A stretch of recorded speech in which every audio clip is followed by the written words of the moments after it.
Hello అండి. Daily ఆహారంలో ఈ పొడి వేసుకొని తినండి. జుట్టు అస్సలు ఊడదండి. ఎన్నో ఆరోగ్య ప్రయోజనాలు ఉంటాయి. కడాయి పెట్టుకొని హీట్ అయిన తర్వాత కారానికి సరిపడినంత ఎండుమిర్చి, కొంచెం ఆయిల్ వేసుకొని ఫ్రై చేసుకోవాలండి. ఇందులోకి 1 టేబుల్ స్పూన్ ధనియాలు, 1 టేబుల్ స్పూన్ జీలకర్ర వేసుకొని ఫ్రై చేసుకోవాలి. ఇవి పక్కకు తీసి పెట్టుకోవాలండి. అదే కడాయిలోకి నీట్గా వాష్ చేసుకొని ఆరబెట్టుకున్న 1 కప్పు దాకా కరివేపాకు వేసుకోవాలండి.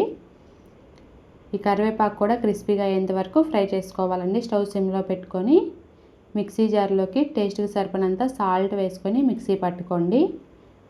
కారపొడి ఈ విధంగా ఉండాలండి. ఇందులోకి ఈ కరివేపాకు కూడా వేసుకొని మిక్సీ పట్టుకోవాలండి. కొంచెం బరకగా మిక్సీ పట్టుకోండి.